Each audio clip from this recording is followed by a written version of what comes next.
Every team, every topic, everywhere. This is Believe. Welcome to Sugar-Coated Murder Podcast, a brilliant true crime podcast hosted by two zany sisters, all while baking up delicious treats in their kitchen. Here are your podcast hosts, Karen Devaney and Ann Varner.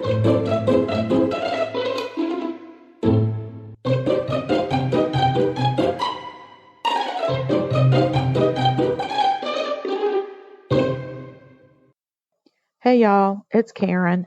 I just wanted to let you know that I've been down and out this week with the South Carolina Crud, and so because we couldn't get an episode recorded this week, we asked our friends at Casting Views if we could borrow the episode from when we were guests. We hope you enjoy our guest spot on Casting Views. It's a great British podcast. I hope you all tune into them. Find them on Apple, Spotify. They're awesome guys, and we had a lot of fun with them. We hope you have fun listening. Love y'all.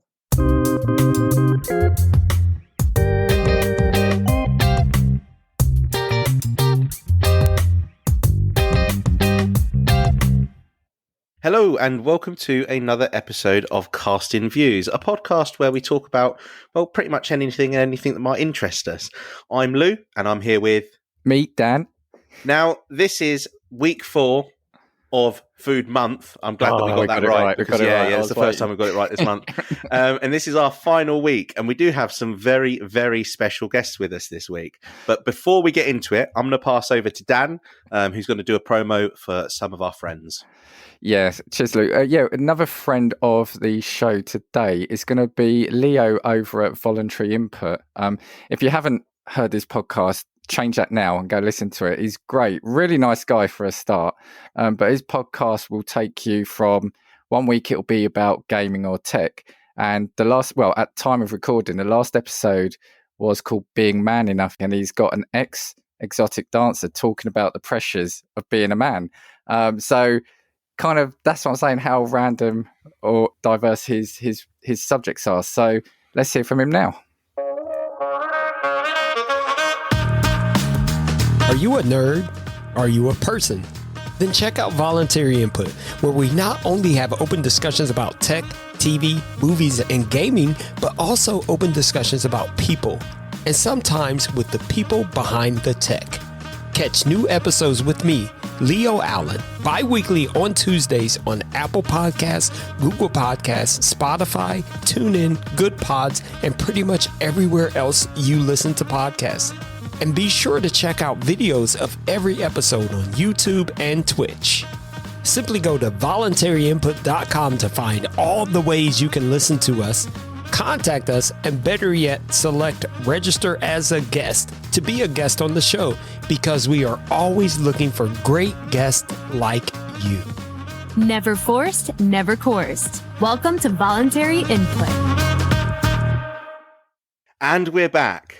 I can't wait for this. Now, this is a very special episode because we have some very special guests. And we have two lovely ladies by the name of Karen and Ann from the Sugar-Coated Murder Podcast. Welcome. I'm hoping that was all right. I feel like it's always deep south when you ever ask a British person to do an American accent. Now, and anybody wondering and listening to this might wonder why we've got a true crime podcast on Food Month with us this month. So I'm going to let Karen and Ann probably cut into why they're appropriate for Food Month, because alongside true crime, you have a relatively nice quirk in what goes along with it. Yes. So we also do baking on our podcast while we talk about true crime. So it is a little quirky. I'm not sure which the quirk is, though. I don't know if it's the baking or the true crime that's the quirk. It could be either. We're very quirky anyway, so it really fits for us. But that's what we do. We bake up things in the kitchen, and when we do that, we talk about some really horrible true crime stuff. I feel like it's a nice spin because you've got true crime, and then how can that be balanced out cupcakes or something? Like it's a nice mix of the good and the bad. Yeah. And again, kind of just to give you a bit of a big up, as they say. Again, at time of recording, you've released 101 episodes now, haven't you? I mean, what a milestone! I mean, How congratulations crazy. on that. That's I amazing. never saw that coming. Luke, That a lot of dedication to episodes. We're so far off that milestone; it's unbelievable. It'll be here before you know it, and you'll be like, "What?" So yeah, we've been putting in the work. So, but yeah, oh god, no, I'll let Dan go first. So I was going to ask, how did it come about, the podcast? So did you think, I'm going to do a baking podcast, or did you think do true crime podcast, or did you from the start think you were going to mix the two? How did that happen? Oh, well, we thought, we didn't think of any of it. To be honest with you, we had a friend that approached us we were at a medium psychic reading with a whole bunch of people. And the psychic medium is a friend of ours. And afterward, it was close to Halloween, and we were telling some stories about true crime that had happened in our very, very small little town. And she said, "You girls need to do a podcast." And we were like, "All right, we could do a podcast." And she said, "And you need to incorporate your baking, because everywhere we go, we're in the South. You take something. You have to take food with you when you go." Yes. And everybody seems to really enjoy our baking. And she said, "You have to somehow incorporate this baking." So Karen went out and found us a $20 microphone off of Amazon, and I Googled how to podcast. And that's how it started. I had never even listened to a podcast. I don't think Ann had either. So we were just like, what is this? So it was interesting. It was interesting. We started listening to some true crime podcasts. So we got the feel for it's okay to talk about horrible, gory things. And then, we were just like, let's throw that baking part in, because that's something that we're good at. So that's just kind of that's how it came up. We really didn't think this was going anywhere. We thought 10 episodes, we'll just put those out there. It'll be a real laugh. Our family will listen, or maybe not. And then we'll be done. And then 101 episodes later, we're still doing it. And we've gotten such great feedback from it that we haven't stopped yet. And we're sisters. If people don't know, Karen and I are sisters. So we've got the sister banter that kind of goes back and forth as well. So I know it's a very gory topic, but there is a great deal of humor, because we'll get the story wrong, or we always massacre the names, and that's a pun intended. And so, we really are not good with the names at all. We are hard. If it's not Smith or Jones, we're done. We're gonna mess it up. But we're honest. We tell people before we even say the name, I'm going to butcher this name. Up. Yeah. And because we're sisters, our mom is our biggest fan. She listens to every episode. As soon as it drops, we have to send her her own personal link to the episode. But she stays after us. And I know you can't tell looking at our beautiful faces, but we're both in our 50 bubble. And so our mom still calls us when we say bad words and tells us that she didn't raise us to say bad words. Yes. So now before we cuss, we always say, "Sorry, Mama," but then we still let the word fly. So we figure we're good as long as we apologize up front. Yes. Oh, and Lou, and I think you said your mum said that you have to behave because the British are really refined. But yes, yeah, I know. I feel like we break that mold entirely. It's terrible. We're really doing a disservice, aren't we, at this point? Don't worry, when we're done with them, you won't recognize the British. I said, we've walked right out of Downton Abbey, haven't we, you and I? So. Yeah. Can I just say as well, the name is absolutely brilliant. I've been telling my girlfriend, my mum, I've been like, the name, it was just genius. I was just like, it could. We sat and we took about 6 weeks just to come up with casting views. Well, I got to tell you, we had a list. We just had like a huge list, and we would just say them out loud to each other. And that one really just stuck. I mean, we had some really dumb ones, believe me. But I think Cupcakes and Killers, and I don't want to tell too much. I don't want somebody to steal it. Your spin-off pod, So, we just that one it felt right. I don't know. It worked. It worked. So we were really proud.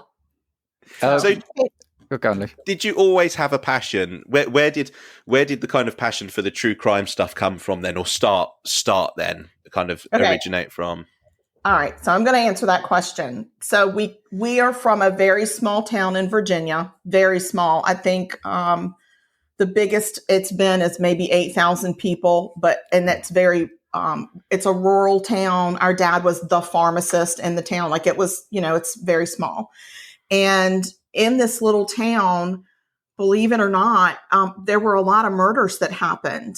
And the crazy part is we knew the murderers. Oh, We wow. did not. You didn't expect that, did you? My dad was the pharmacist. The murderers lived next door. Yeah, kind of. I mean, it kind of went that way. Yeah. So for us, I mean, even when Anne was little, our mom witnessed a man that she and Anne were walking down the street. If you can just picture this little town, and they're walking down the sidewalk and near my dad's pharmacy, and this man comes around the corner with a gun in his hand and walks past the sewage and dumps it into and puts it in the sewer and keeps walking. And my mom witnessed that. What's a drainage ditch? A drainage. Let's don't call it a sewer because then they're going to think we're dirty. Oh, We yeah. lived in some sewer. We're going to call it a drainage. It was an aqueduct. Breaking news. Americans don't have drains.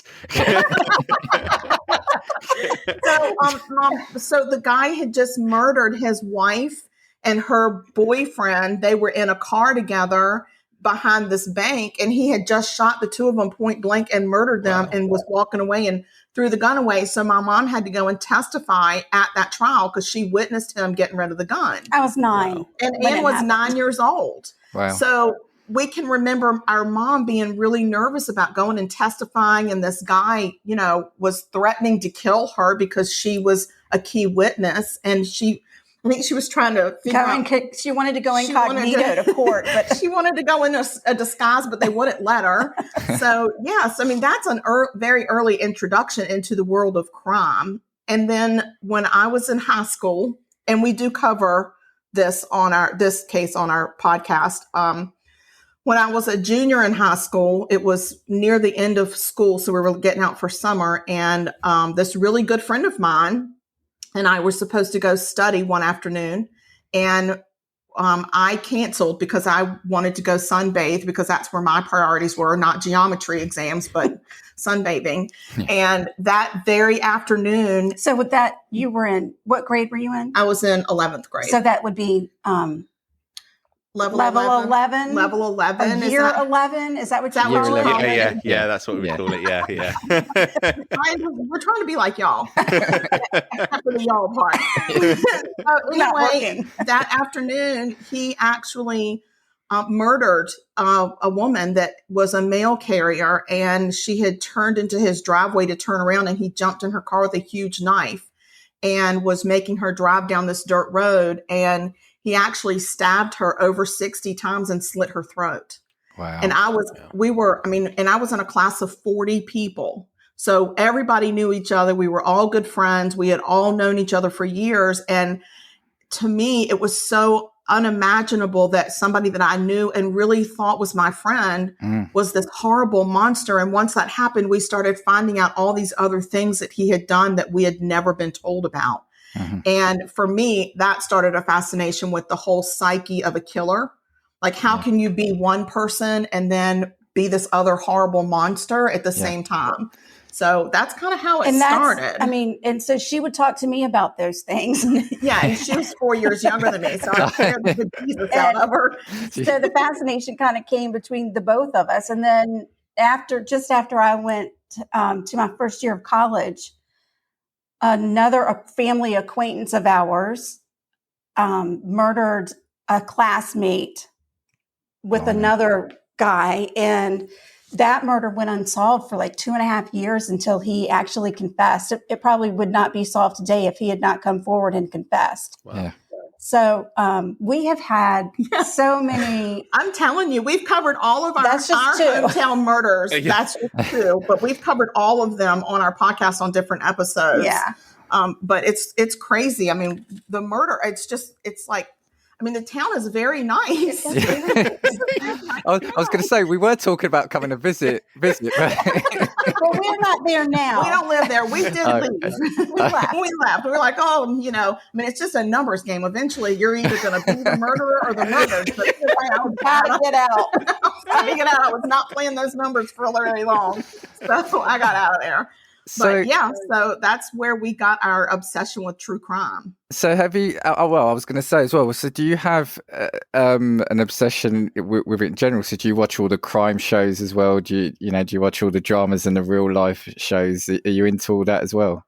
Oh my! I am an ID discovery junkie. I am not. I am. Oh, really? I love true crime. I watch a lot of the Netflix documentaries, but I don't like the cases, the big televised cases that everybody knows about, like the Ted Bundys and stuff like that. I like the small towns where it's like you would never expect that person murdered that other person. Yeah. And that's my obsession. And I think it's just comes from, my background. So, but that's kind of what I obsess about is. And I'm more obsessed with baking shows. If there's a baking show out there, I'm going to watch it. It is true. It is so true. She's more I watch the baking shows, but not like she does. She tells me which ones to watch. Right. So, it's kind of like us though. Like Lou, for a while at the start, you were always talking about the darker sort of stuff in our podcast, and I want the light and fluffy stuff. Yeah, dark, depressing, pessimistic. And then Dan would be like, "Yeah, but the world's not that bad." I'd be like, "Yes, it is." Yes, it is. It's full of murderers. It's awful. And actually, sort of pun intended as well. You have got a killer tagline, haven't you? So do you want to say that? Yes. We say stay sweet and don't murder. Because if you kill people, we will talk about you. Brilliant. We've heard it live. Yeah, and we have a new one that we've kind of been taking out for a spin that says, come for the baking, stay for the murder. So, and on our podcast, we do drink a little bit. So I think that it's only proper for Ann and I to show you what will be in our teacups today. Here we go. You go. You can't see this, but they've got a beautiful teapot. Yeah. Bloody Marys. We're drinking Bloody Marys because I know Bloody Mary was a queen. I don't know a queen of what, but she was queen of something. So, here's my spot of queen. Cheers. I've actually got a nice. It put me to shame. I've got a nice chamomile tea going here. So, well, I'm very sorry because we're drinking Bloody Marys. We're drinking spicy Bloody Mary. Ooh, it's very spicy. Lou, we need to keep this pod going as long as we can. I think they need to. Oh, don't worry. I'm not good at sipping drinks. I'm a guzzler, so you'll see me pouring a couple to her one. I'll drink 3, and then I won't be able to get any of my words right. Yeah, maybe don't let your mom listen to this one. Don't let your mom. I said mom. Did you say mom? I did, yeah, mom. because it's you call your mom's mum. Mum. That's the one. Okay, there you go. Listen, we have been hard at work preparing for this. First of all, this morning I baked proper tea biscuits. They're square, and they are. They look I don't lovely, know if actually. you've heard of the show called Ted Lasso.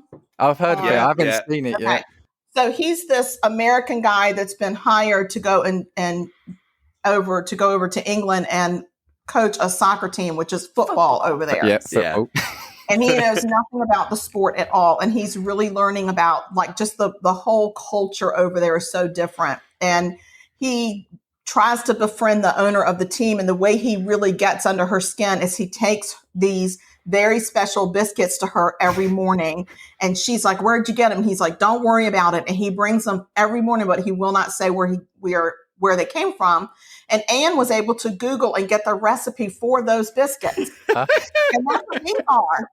Because we were going to try one of your biscuits, but do you want to tell me why do you have digestives there? What is that? What is a digestive? You know what, as well? I remember someone turning around and saying, is it a digestive because it does something to like your colon? And like, does it clear you out or something like that? Fiber. Maybe. If I'm being honest, digestives dunked in tea are just a brilliant thing, to be fair. Like, that's a staple. But you've got to be really careful because you don't want it to be too soggy. It drops in and then you're fiddling with the spoon to get it out and then it gets all mushy at the bottom of the cup. And then you're not proper. Yeah, exactly. It's And then you get your British card revoked. Yeah. The digestive, Lou, is your all-round biscuit, really, isn't it? So if you've got someone working on your house, you've got like somebody coming in to repair something, you give them a digestive. Equally, if you've got people around, you could give them a digestive. Really? It sounds like you're really interested in everybody's intestinal health. Yeah, it's very fun. My favourite ones are the chocolate-covered ones. Those are the ones you want. So, they are chocolate digestive. Anne went to the British section of the grocery store and she found some British cookies. We have these chocolate creams. Oh, they bought like Bourbons. Are they Bourbons? Are they I like think they're Bourbons. Rectangular? Are they? Yeah, I think they Yes, are. I love those. I love those. Brilliant. They're elite. And custard creams. Yes. These are custard creams. Oh, look custard at creams. this. Yeah, this is amazing. I've got nothing here. Shorties. Oh, short. Yeah. We have ginger nuts, and I got a question. Oh my God, I love those. I love those. There are nuts in ginger nuts. It's a root. First of all, I read the ingredients, and I was like, there is not one nut found in this entire cookie. And ginger is not a nut; it's a root. So, what is a ginger nut? Do you know what, Lou? I actually don't know. It's just always. I mean, it was always like the butt of jokes and that sort of thing, wasn't it? Like a ginger nut just for the sake of. But yeah, I couldn't tell you why for some reason. I just eat them. It's okay. We're way more concerned about your turkey Twizzlers. Oh my than God. anything else. Oh my God, turkey Twizzlers are amazing. You should not be twisting your meat. Americans don't twist their meat around things. Like, we don't do that here. That's not okay. It's like a curly fry but made of turkey, basically. That doesn't make sense to me. It's only 34% turkey. Hold on, Lou. I'm going to throw something back at them. They're talking about the outrage of turkey Twizzler. They are from the home of the diving in the grits, the rolling in the grits contest. Oh, yeah. This is true. Yeah. Hang on a minute. Yeah. Exactly right. And the record for that was set right before COVID, and that was 60 pounds of grits that this woman got in her clothes. Unbelievable. It is unbelievable. As well, I just feel like the cost and expense of practicing that must be nuts. Like, imagine if we did it here, we'd do it with beans probably, wouldn't we? Yeah, baked beans. Beans. Yeah. I think that would be that. I don't think they practice. I just think it's that one time a year they just go for it. They probably have a little drink of liquid courage and they dive right in and see what happens. That's the only thing I can think of, because I don't know how you would practice that. But we mentioned it with Brendan last week. Is grits kind of like a staple? In the South, it definitely is. Yeah. It is in the South. You'd have it with your main meal, right? It's a main meal kind of accompaniment. It is. It's really a breakfast. Oh, is it? Item for us, but they do, we do have other things like shrimp and grits for dinner and stuff like that. But for us growing up, grits was part of the breakfast meal. And we don't believe in putting sugar in grits. That's godlessness. We don't do that. No, we don't do that. Americans do it. I mean, I know some Americans do. I don't think Southerners do. I know that they put garlic in there. They put cheese in there. I'm a purist. I like butter, salt, and pepper because the grits are really just the main vehicle to get the butter into my mouth. It's just another one more thing you can put butter on. It's just one more thing you can put butter on, and then you just put it in your mouth. And if you don't feel like having an American biscuit, not an English biscuit, then, if you're not in the mood for a biscuit, then you still need your butter. So you just put it in the grits and you put the grits in your mouth. So it still works. You've reminded me, sorry, Lou, I was just going to say, because something I forgot with Brendan, the biscuit, that confuses me. So that isn't like a bread roll, is it? Is it like it's almost like, is it a savoury scone? Yeah, I think it's a scone. So your scones are kind of like a cross for us between a biscuit and a muffin. Okay. Our biscuits have they're layered buttery layers of biscuits, but not all of them. So it's a bread. It's definitely a bread more than it's like a scone. I think it's more cookie-ish or cake-ish, or I don't know. Yeah, it's probably a little bit cakier than a biscuit. Yeah, but you're just going to have to come over and try it. Come over and have definitely biscuits and grits with us. You're just going to want to drink lots of water and take some sort of blood pressure medication, because we're probably going to throw a piece of country ham on it, which is nothing but salt. It's just salt. Ham soaked in salt. Yeah. So have you ever heard of red eye gravy? No, never heard of that. Okay, so it's a ham. So you take your country ham, and that's not typical like on the street ham. Country ham is definitely it's not just ham off the street. This is like a real staple in a Southern house, but it's very, very salty. And you take that and you fry that in, of course, butter. And then you take your ham out into those, what we call drippings. I don't know what you would call those over there, but it's the stuff left in the pan. Okay, you add strong black coffee. And then it makes it's called red eye gravy and I used to think it's because it was red, but I thought all the people that made it for me didn't get it right because it was never red. It's like a really dark brown, and it's red eye gravy to wake you up. Right? Yes, I have heard of it now. I have. Yes. You've reminded me now. I could use a little more. Oh, pardon me. Excuse me, please. I need a refill. I love that. Look at that. I love how the pinky finger's coming up as well for anybody listening to this. It's amazing. You haven't lived, I think, unless you've drunk alcohol out of a teapot. This is superb. Do you know what the funny thing is as well? It's like, that's not the strangest thing that I've seen people drink stuff out of. So when you go to university here, obviously drinking culture is just a big thing. Really, you don't go to university here to study. You go to drink. That's just what you do. Yeah. And people will just find any way to not use a glass because glasses get lost somehow at university. So you see people drinking from plastic cups, like some Tupperware or something like that. It's like those plastic containers. Anything they can find to drink out of, they will. I love it. I love it. So Ann and I took an improv class. If you can imagine, those poor people will never be the same. We took it together. And the night we had to perform, we had like a little recital at the end, which was completely unnerving because I didn't sign up for that. I signed up to just go have some fun and then walk away. But they wanted us to perform. So that night, Ann and I felt like we couldn't do that without a little bit of liquid courage. So Ann put into her Tupperware containers some bourbon. We were sitting in the parking lot drinking bourbon out of the Tupperware containers before we went for improv. We couldn't help ourselves. Unbelievable. Well, you know what? Funnily enough, along the theme of sneaking alcohol, I saw someone on TikTok who was, I say a Capri Sun, I think is the way that you would say it. Capri. Capri Sun. We did that because we listened to y'all say Capri Sun and we were rolling on the floor. I was like, what is a Capri Sun? And then I thought it was like a man named Capri and had a son. Like, oh my God. But then no, it was a Capri Sun. So yeah, you're doing good. See, I'm getting there. Wasn't it last week where I had the issue with ranch dressing? Oh yeah, ranch. It's ranch. Sorry. And what they did is they'd sliced the top of the Capri Sun off, and they'd filled it with rum, and then put an iron over it and ironed it together so that it was completely sealed. I was like, "That's amazing! You're going to a concert or something?" Yeah. Absolutely. Wow. I love that idea. I do too. I would not put any Capri Sun in there because I think that's horrible tasting stuff. Right. No, you empty the Just Capri Sun. You just have like what's left in the lining as like a little spritz. Exactly. Right. I like that. The capacity for the human brain to do things that you shouldn't do is unrivaled. There was there's stories from years ago. The soccer fans, the football fans over on the continent would always be trying to sneak in fireworks or firecrackers and things like that. They were illegal. So what they were doing, because they'd be searched at the gate, they would put them into sandwiches. They would make sandwiches and put like the firecrackers in the bread. And that's the thing. It's like just people. That's crazy. Yeah.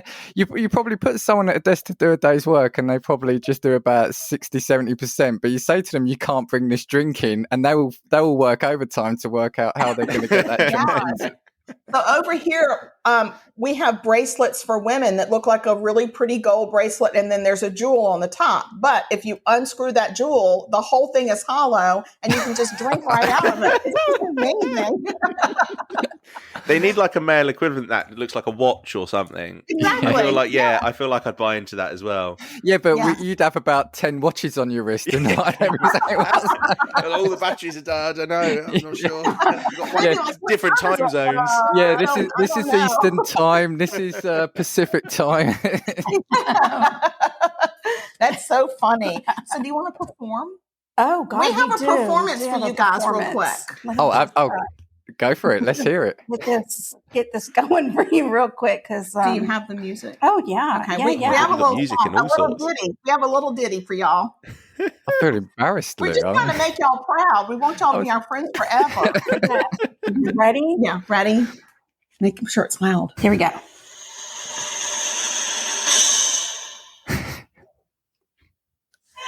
Not yet. Oh, not yet. Wait. Not yet. Nope, not yet. Okay. Ready? Oh, God save our gracious queen. Long live our noble queen. God save the queen. Send her victorious, happy and glorious, long to reign over us. God save the queen. Bravo. Right, Lou, you prepared the American one, right, Lou? Like frantically Googling. You know what? That was really good. That was brilliant. That also brings up a really good point, because we were talking last week about like some food stereotypes, but this is different because this was national anthem.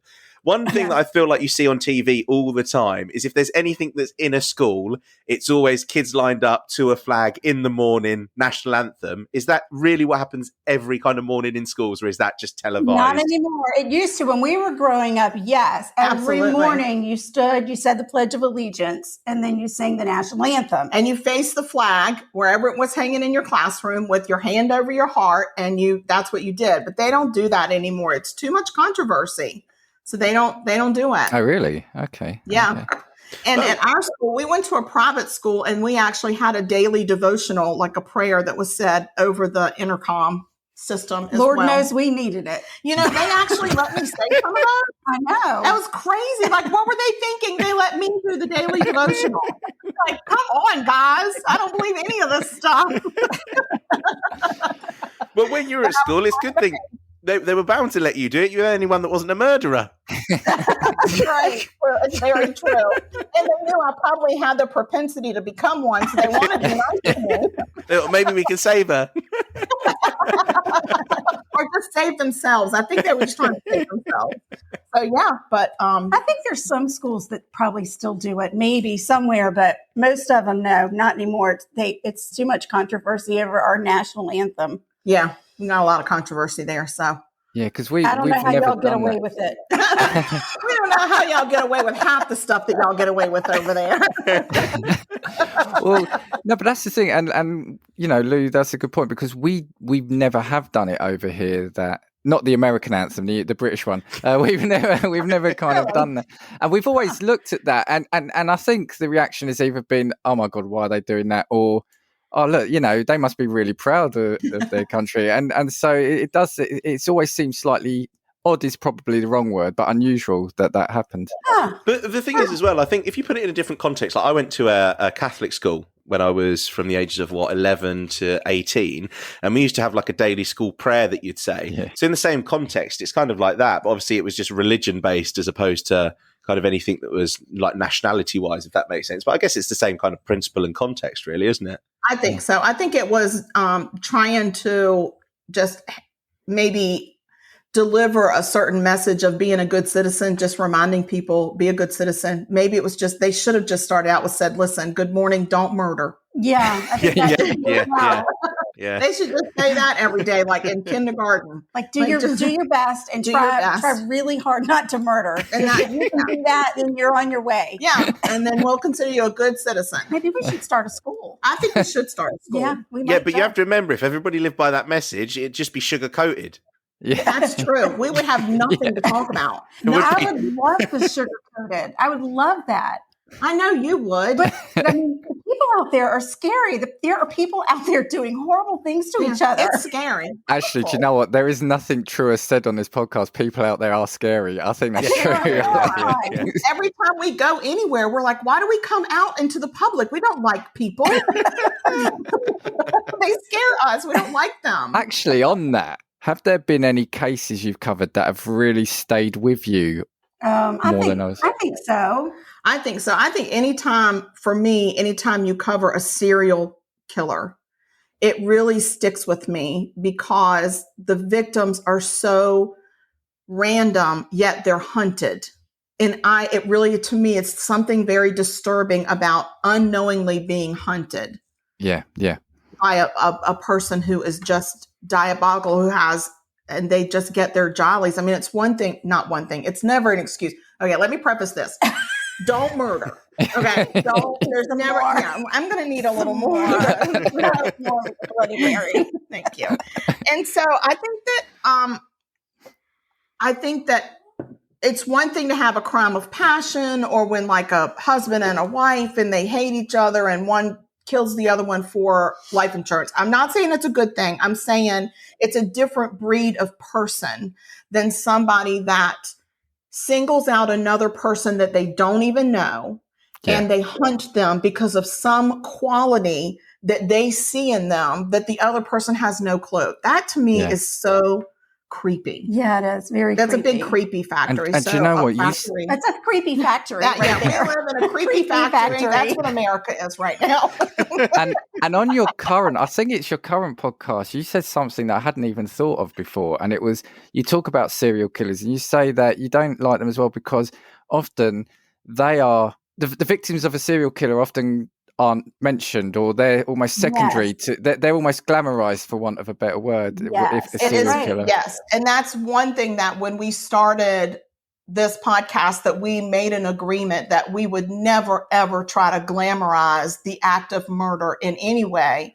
And I think that's one of the reasons that we stay away from these high profile cases, because it becomes this media circus about the person that did it and not about the victims, and not just the victims, but we've seen the generational ripple that it causes. The murder isn't just about the one victim.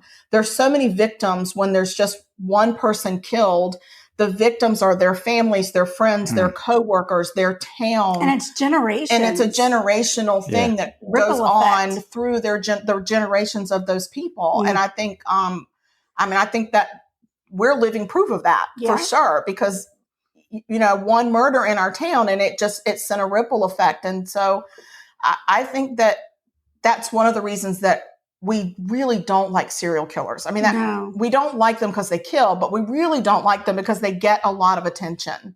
And we don't like that. That's why we include the name of our victims and not the name of our killers in our titles most of the time. I mean, like Anne just covered in our 101 episode, the serial killer, the dating game serial killer, but there were 200 victims and we couldn't list them all because Apple won't let us list all of them. So we just put him in there as part of the title, but normally it's the victim's last name that we put in there as part of the title. Right. And Anne, as I was going to say, as the Dan of your podcast, the lighter side of the baker, is there one that particularly kind of affected you or stuck with you in terms of? Oh, yeah, there are a couple. One of them we covered, two of them that we covered here that were in the Charleston area. One of them was a woman who was going through a really bad divorce, and her parents had come and stayed with her. Her husband, she had a restraining order against her husband, and he broke into their house and killed her mother because the lady was out, but the visiting mother was sleeping in her bedroom. So he thought he was killing his ex-wife, but he killed his mother-in-law. And then he escaped, and police came in and searched the whole house. The family went into protective custody, and the police were supposed to really do a once-over on the house to make sure it was safe for them to go back in. They gave them the all clear. They had the mother's funeral. The family goes back. They're sitting in the kitchen after the funeral talking about everything that's happened. And this jerk had been hiding in the freaking attic under the insulation and shot her through the vent in the ceiling above the kitchen table. Wow. I'm getting chills just talking about that one. That is so unsettling. Well, the fact that he had lived there for 3 days. 3 days. And you know what? That man had pooped and peed in that attic. And you know he did because he was up there for 3 days. He had food with him. That's gross. Sorry, mums. Sorry, moms. I know, but that's in England. It's improper to talk about bathroom things. Right, I'm just saying he had bathroom issues up in that, and like that's not only is it scary, but it's really gross. But the police didn't check the attic. One of the police officers stuck his head up, looked around, and said, "Oh, he's not going to be in the attic." But he sure was. Under the insulation, too. I mean, that's really a commitment because that's itchy. It is. 3 days. So that one was unsettling. And then we had another one that we covered where a woman, she was a French teacher for a private school here.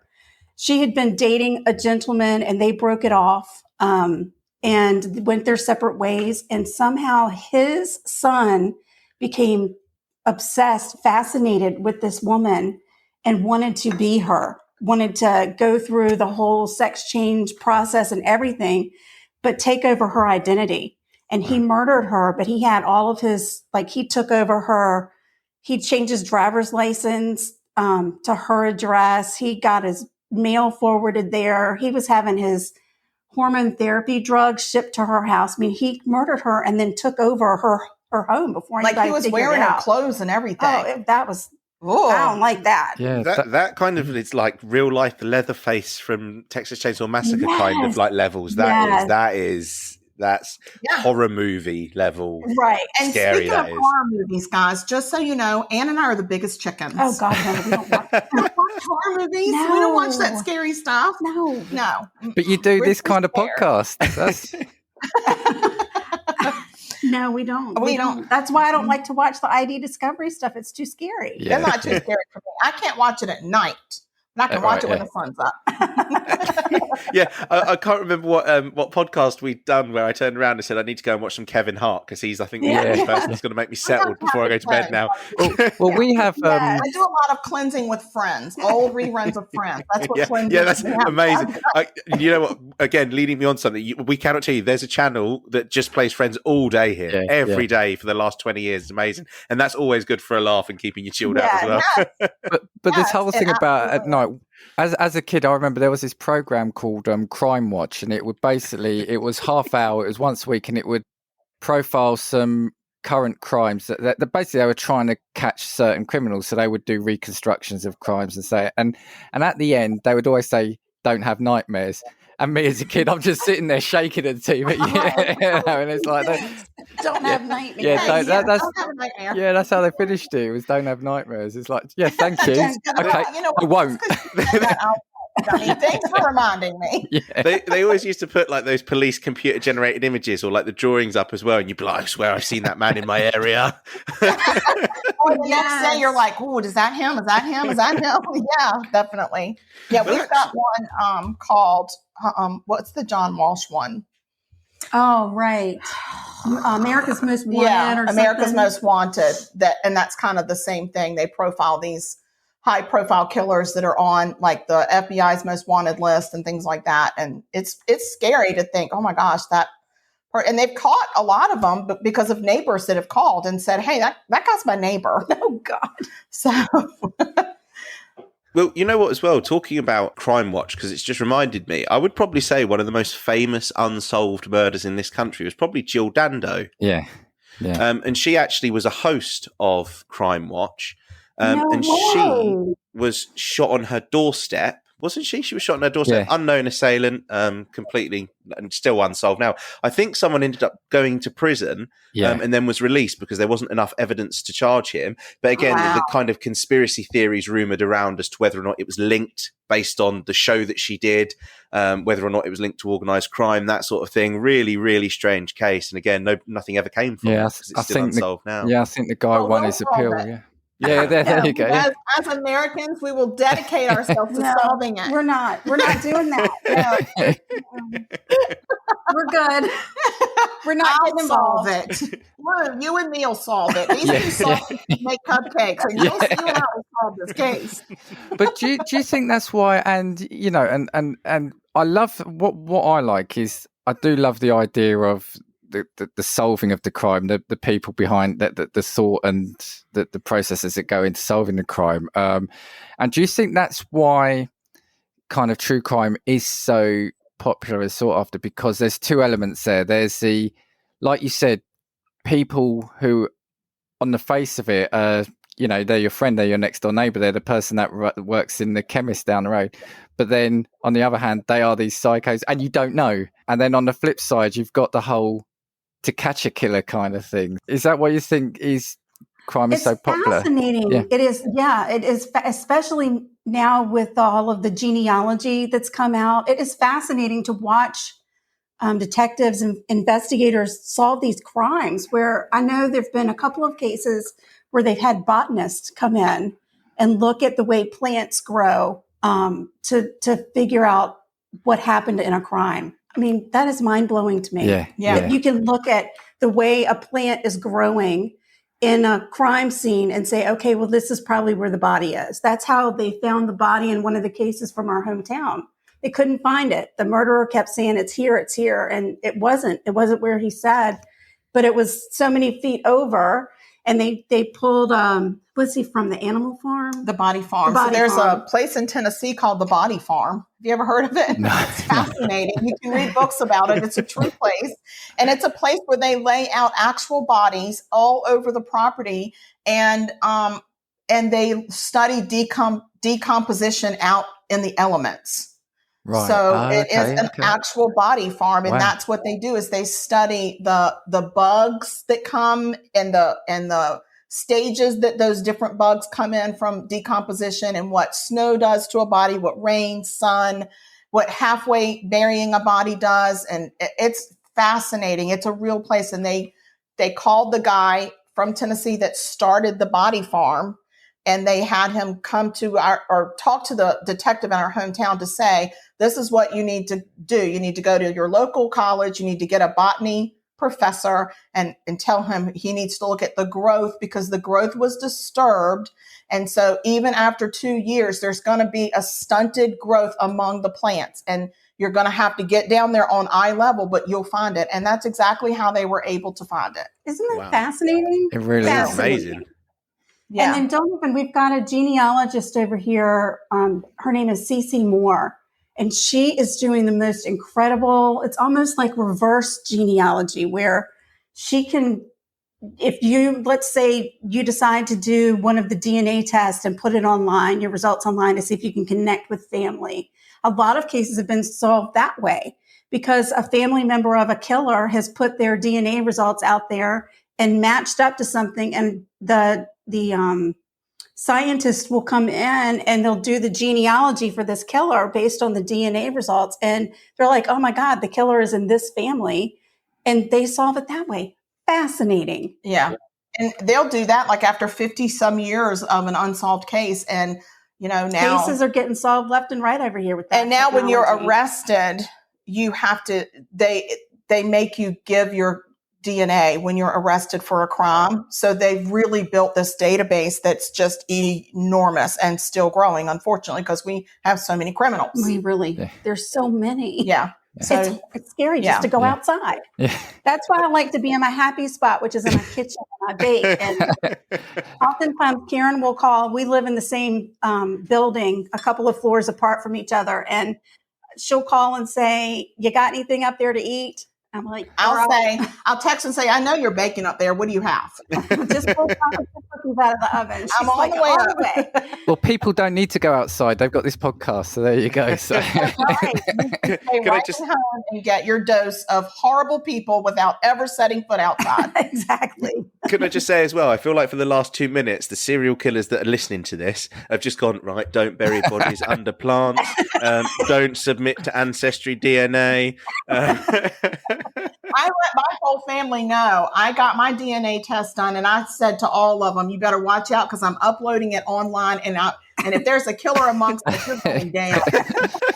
But that is a good point. Now, and okay, a lot of it is in TV shows, which I'm sure is a little bit exaggerated. But then there are the true life programs that I watch, and it is like you said, the crimes of passions and things like that. You can appreciate they're going to get caught because there's no thought there. It's just in the heat at the moment. But they're really stupid. Yeah. But then the people that are actually trying to get into the mind of the police and say, right, how can I? They're almost well, they are more twisted, but there's always something they're not going to think of, or that they don't know about, or something that's going to happen at the scene, like you said about the plants or whatever. I mean, you can't, we can't think of everything. And I think the thing that fascinates me is that science has caught up with all these dumbbells.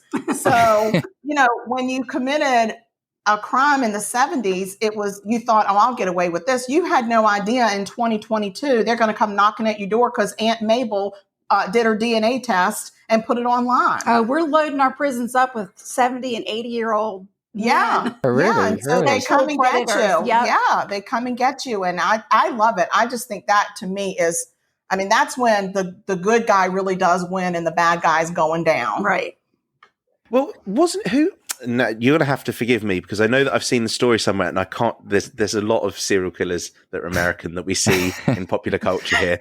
But who was the one who was caught in the last few years? He's about 80 odd now. And didn't the police catch him because the Green River Killer. That's yeah. Because we saw stories about how the police had taken DNA samples like discreetly and then matched them up to what they'd had from the time. And again, it's like what you'd said. You've got like 80-year-old guys going away all of a sudden for murders that were committed 30 years ago. Sorry about your luck, buddy. I don't cross them at all. I'm thinking, you know what? You escaped and you lived your life that you did not deserve to live for all these years. Bye-bye. See you later. Did you say you had a food-based crime that you were going to... We do. Okay, excuse me, please. I need another spot of tea. Oh, my Lord. Well, these are very small teacups. Who can drink a Bloody Mary out of this little thing? They've bought booze in a teapot. They've bought biscuits, English biscuits. They've bought the anthem, and now they've bought a food-based crime. I mean, they're upstaging us on our podcast. Can I just ask as well? Do you know where you've bought like the English biscuits, like your bourbons and that sort of thing? Are they expensive? No, I didn't find them to be outrageously expensive. She didn't ask me to pay for half, so it must not have been. Because we have like American sections in our supermarkets, don't we? But everything is extortionately expensive. Like we were talking about like a box of Twinkies, and that works out at probably like £6 or £7, and that's probably like $10. We're sending them a case of Twinkies. Yeah, listen, we were thinking Milk Duds. Yeah, we need. Milk Duds! I love the Milk Duds. Oh my word, I love them so much. I can't eat those; they make me drool. It's like too much sticky stuff at one time, and I drool, and I'm not allowed to eat them. So I'll send you mine. Yeah, we'll send you Milk Duds, and these are very good biscuits that I made. I made a delightful biscuit. I'm not dunking it though in my Bloody Mary. That's where I'm going to draw the line. So I came up with, I didn't want anything gory because I didn't want your listeners to be completely undone by the Americans drinking Bloody Marys out of the teapot, singing to the Queen. So I looked into the Great Maple Syrup Heist. Y'all ever heard of that? It happened in 2011 and 2012 in Quebec. That's just quite recent. Oh, Canada! These two are great, aren't they, Lou? It's amazing. Unfortunately, we wanted to be singers in our past life, but it didn't work out. I don't know why. I don't either. You know what? This may be the beginning of something special. I think this is a new podcast. Elton John, if you're listening, here we go. Is he alive? Yes. I'm so sorry. You need a TV show. You need a TV show. This is, if anyone's watching, you need a TV show. If you think you're the first person that ever told us that, are you kidding me? We've got to make it happen. We've got to make it happen. We'll be your British correspondents. There you go. That's perfect. That's perfect. All right, so let me tell you about this heist. This doesn't sound like that big of a deal, but it was huge. I'm surprised you didn't hear about it in 2011 and 2012. What were you doing with your life? First off, are you aware that Quebec makes 72% of the world's syrup?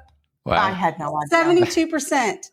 And are you aware that syrup is valued at just over $1,300 a barrel?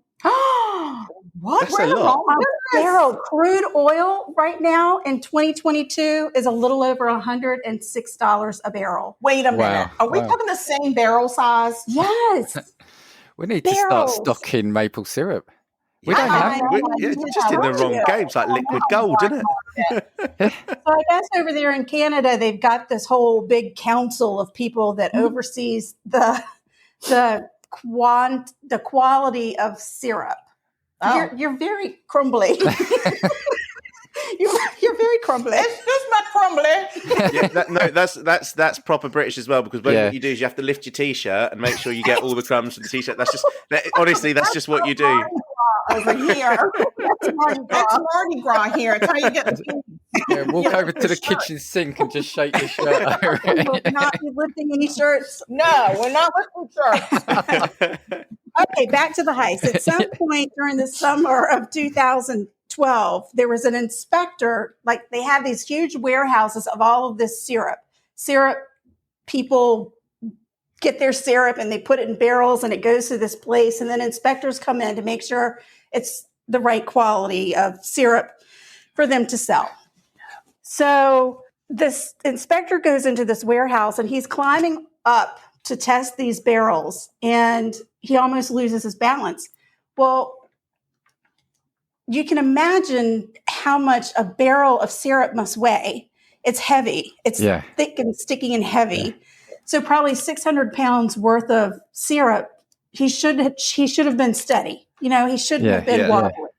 So he starts opening the barrels up and he finds some of them are empty and the others are filled with water.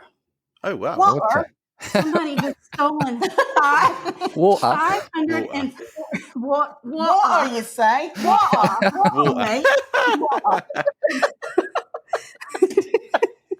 Oh, Lord. Somebody had stolen 540,000 gallons of syrup. How many barrels is that? And how do you steal syrup? Hang on a minute. Quite sticky, right? Right. I'm hoping that when they reported this in the papers, if they didn't go with the headline "Sticky Bandits," I don't know that if they didn't have Sticky Bandits on the newspaper somewhere, that was the trick. I was thinking sticky situation. And sticky situation. Yeah, that's it. Sticky situation has to be. So, as you can imagine, back in 2011 and 2012, for whatever reason, the Canadians didn't have any security cameras in their facilities where they housed this very important product. Oh, Canada. I think that's where it comes from. I think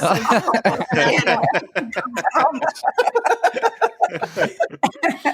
So they called in the Canadian Mounties. Oh, the mounted police. Here we come. Oh, I was going to tell you the street value. I'm going to tell you the street value of 540,000 gallons. Please do. Street value is $13.4 million. Good Lord. You got a shady character on the corner of the street at night, right? Have you got my stuff? What? No, not the heroin, the maple syrup. Who knew? I had no idea. I didn't either. But it was so valuable. It turns out what we have on our shelves over here, that Mrs. Butterworth's. Oh, that's not syrup. It's not syrup. It's like 0% syrup. We're not getting syrup in our syrup in the States. No, we don't put syrup in our syrup here. We don't. Whereas we get chemicals. That's right. I've now got image. Do you remember in every crime show of like the 70s, 80s when they found like drugs, they would have to put their finger in it and rub it on their teeth? I've now got image of the police finding this syrup somewhere and rubbing it on. I'll taste it. Yeah, that's real syrup. That's right. The Royal Mounties, the Quebec Police, and they even called in the U.S. Customs folks to help them try and figure out where the heck. Oh, Lord have mercy. You have sworn. But we're explicit. It's fine. We tag ourselves as explicit. Don't worry. Fill your boots. Oh, thank goodness. Well, if you didn't before, you will today. So there's this big mystery of where the syrup went, because it's not easy just to walk off with where do you put that? 540,000 gallons. That's not something you can hide up under your shirt. Just walk away with it. But they didn't take the barrels. Yeah, they just took the syrup. Oh yeah, because they left water. I've just got a feeling that like 50 years time it's going to be like some Heisenberg situation where someone takes a shovel out to the middle of nowhere and digs up like 80,000 litres worth of maple syrup. What would they put it in? I guess you fill up a pool with it. Yeah. But what are you going to drive your big truck on? I don't know. Oh my gosh. So they eventually were able to figure out what happened to the syrup by going out on the black market because these thieves were selling the syrup on the black market. Which is why we don't have that in America today. Thanks, Canadians. Black market? No, because they took the syrup and it was on the black market and Americans couldn't buy it. And then they were like, fine, we'll just make our own with some chemicals and sugar. Oh, we have it here. Oh, I know. I've had Trader Joe's But has it. if you want to pay $15 a bottle for With syrup, which I have. that's Because just it had silly. bourbon in it. I bought some bourbon syrup and that was top dollar and I didn't care. Oh my Lord. Okay, so it turns out they did find, it was a gang of men and they would sneak to the facility and use these long tubes and siphon the gallons of syrup out into a gasoline truck. Oh, God. Petrol. That's it. Yeah, that's the one. Yes. And they've caught 4 of them. There's still some on the land? Yes, there's still some on the land, but the Lou, biggest, that's me and you, baby. We're solving this. But in March of this year, the Canadian Supreme Court ordered the convicted ringleader to pay a fine of 9 million Canadian dollars, which is 7.2 million American dollars. They should just give him the firing squad. Oh God, yes. We have a convict. We have a convict here who's on death row, and we're out of the mix for the lethal injection. We can't get those chemicals in because it's a supply chain issue over here. Yeah, Really? yeah. Wow. So he got to choose, do you want electric chair or firing squad? So we're going to kill you anyway. We're not going to stage your execution. We're still going to kill you, but now you get to choose. You get a choice. No more lethal injection. Here's the brochure. Have a look. He chose the firing squad. And where are they going to do this? I don't even know. I'm going to have to find out where they're I don't doing it. know. There's a firing squad place at the prison. Maybe they'll do it like at the Citadel. No. Like on the soccer field. No. I'd buy a ticket for that. Actually, on Firing Squad, I'm sure, I don't know if it's one of these like sort of urban legends, but a lot of them are filled with blanks because they don't want the person to know who's killed them. Is that true? Right. Then One person has the real shot and everybody else has blanks, but nobody knows. Right, Because they don't want okay. that person to feel guilty. Yeah. For being part of a firing squad. Well, can you imagine a serial killer would volunteer for that job? Well, yeah, Like, actually, I'll be the firing squad every time. And then they'll just get their jollies. So anyway, this main ringleader dude that's paid $7.9 million, he only got 8 years in prison. That's it. To take that much syrup, they didn't get any of the syrup back. I mean, I'm just going to say, Canada. He's messed getting up. a sweet deal. 8 years. Sweet deal? That's the book. That's the book. Can I just say as well, I'd love to see the statistic on this. Did you say 2011 it was? Yes. I love how there's probably a statistic that's like between 2011 and 2016, 90% of Canadian pancakes had stolen syrup on them. Yeah. Yes. Illegal black market syrup. Do you know what I was thinking there, Lou? They were saying they should have given him the firing squad, whereas we have murderers and stuff over here that get less than 8 years. Do you know what I mean? So they want to give a syrup stealer. Oh, that's bad. Yeah, we've done some crimes over there in England. You did one. I've done a couple of really fun ones. What was that one? The Sisters. Hold on, Anne. When you said she's done a couple of crimes over in England, what do you mean? What do you mean? Well, they send the queen over here. I didn't mean to let that slip out.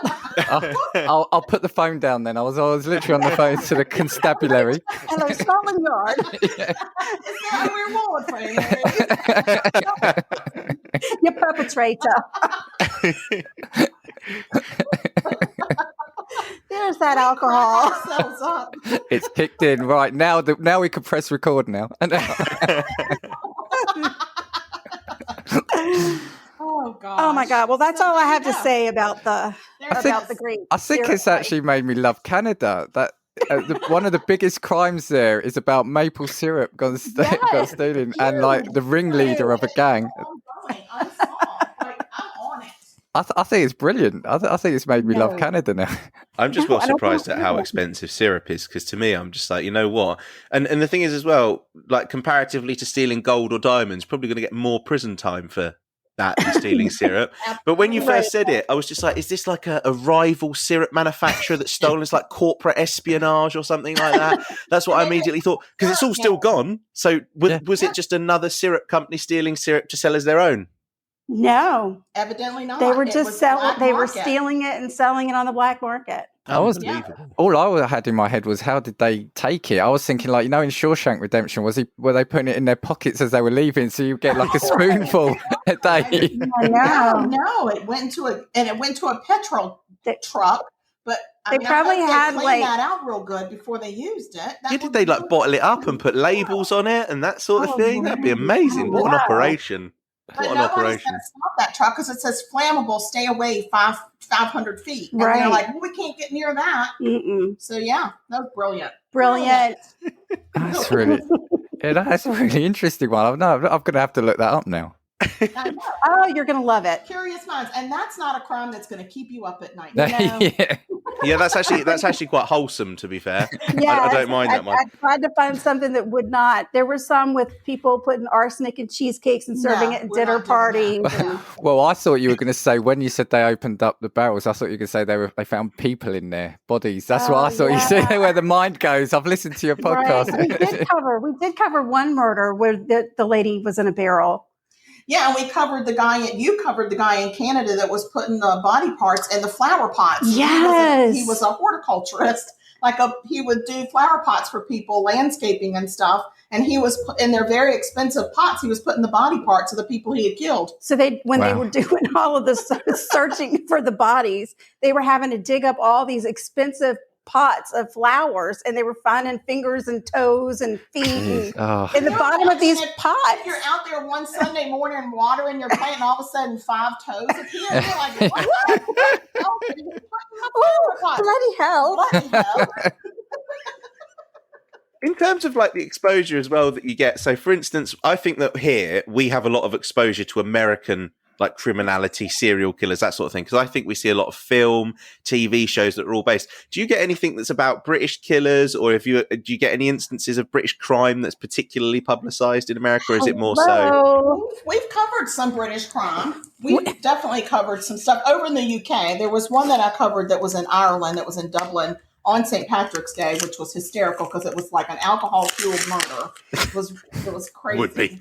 That was the Scissor Sisters. No, there was crazy. A Ripper guy that you did. I did a Ripper guy. He was like short or something. Was there something with his stature? I thought.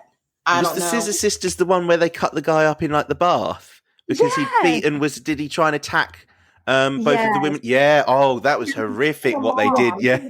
The mom and he got into an argument with one of the sisters, and they were all together. They'd been drinking all day, and they killed him. And then the mom made them chop him up in the bathtub, and they put him. The first thing they did was they put part of his body in they sunk it in a channel. I don't know what you call it over there. A channel. Like water, and it came floating up, and one of the guys that he knew recognized his sock. Hey, that's my mate's sock. Yeah, but you know what? They could put his Willie somewhere else. They never could find the Willie. We're not talking about Willie. I said Willie. But listen, if we can talk about a turkey Twizzler, we can talk about a Willie. No, turkey, that's a genuine thing. A turkey. It's a part turkey, part pork fat. Anyway, they took his head in a duffel bag and they were going to bury it somewhere in a field, but they went shopping first. They were carrying around a duffel bag with a head in it because they needed to go shopping first at some open air place where they bought jewelry. It wasn't like groceries. They weren't in need of groceries. They bought jewelry. And then they took him out to a field and buried him. And then one of the sisters lost her mind and went out and dug him up, put him in her son's book bag. I mean, talk about mother of the year.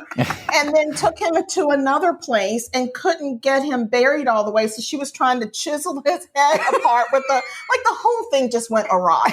the whole thing. They just did not do a good job. No. I think in the lead up, there was like lots of drugs and out. stuff involved as well. Yeah, There were some drugs. Yeah, there was loads of alcohol. It's just a family night party on St. Patrick's Day. I was like, this is how they do it in Dublin. I had no idea. So we've taken, their murders are a little crazy. We've taken them off our list of places we'd like to go. Yeah. See, and we're trying not to do a lot of British ones because if we find too many that are disturbing, we won't come over there. I think the thing is over here, the disturbing ones stand out because we tend not to have too many of them, really. I think. Oh, way to brag, Dan. Yeah. You have rippers. Yeah, y'all have rippers. Yeah, there's a lot of rippers. Yorkshire Ripper, Jack the Ripper. I covered the Yorkshire Ripper. Yeah. Yes, because he actually came over to America for a while. Yes, and he stayed in that haunted hotel. Oh, right. Yeah, so he was ripping over there and then came ripping over here. That's not okay. No, you keep your rippers to yourselves. Really, in terms of true crimes, recently, in terms of ones that would be like featured like that, we had a doctor a few years ago, didn't he? He was found convicted of killing a load of his patients. Harold Shipman. Wow. Harold Shipman, yeah. That was... Did we know he's in our serial killer book? Oh, yeah. For my birthday, my children gave me an encyclopedia of serial killers. I was just reading about him the other day. And Anne's been just like reading it. She won't watch it on TV, but she'll flip through that encyclopedia. But he holds the record for the most killings. Oh, does he? Yeah, because I think he's actually, I think confirmed was about 200, but it's rumored to be way more than that. But I think it was older patients. Yeah. And he was basically supervising their care, and he'd basically bring them to the end of their lives. And he got away with it because he was a doctor. Yeah. Yeah, he would. That's rude. And in actual fact, money as a doctor. Yeah. I actually think that's the reason that he got caught, was because he was doing that. Because otherwise there would have been no proper link, because he was overseeing the care of all of these patients. Really scary stuff, to be fair. That is really scary. I don't like that. I don't like that. I don't like the medical. I don't like to do the nurses. Now we're not going to see any doctors in England. No. If I get sick, I'm just dying on my own. Right. And what was the other one, Lou? Probably really was Fred and Rose West. Oh, yeah. Fred and Rose West was, they were... husband and wife, weren't they? Yeah, husband and wife. And they basically just murdered children. It was. I think there was 12 or 13 that were confirmed, I believe. Some of them buried like in the garden. I'm writing their name down to look into them up. If you look at Rose West as well, I actually think that during her trial, she tried to claim a mistrial because their case was reported so heavily in the media that everybody already knew who she was. So it didn't matter what jury she sat in front of. Not that she wasn't going to get convicted anyway, but we've got another guest on the show. We've got another guest on the show. He's going to eat the biscuits. Yeah, this is the bane of my existence right here. You better get out of my English biscuits, buddy. This is Anne's dog Trout, and he makes an appearance on every single podcast because he cannot be quiet. I thought I did hear something earlier. I was going to say, let him on. If you give him a custard cream, he's going to be barking in English. I'm giving him a ginger nut. Oh, look, you like that? Look, he's got. Wait, maybe he's got a tummy ache and needs a digestive. I'm not going to look at digestives the same now. I'm not going to. But actually, back on the food. I know. I forgot there's a theme. Yeah, no. But I made a note here because I was looking through like your episodes, and obviously there are too many to list them all. But you've made some fantastic things right now. You've made double layer chocolate chip cake, lemon lavender sable cookies, red velvet cupcake, apple pie tacos. This one stood out for me, and I want to know what it is. What are whoopie pies? Whoopie pie. Whoopie pie.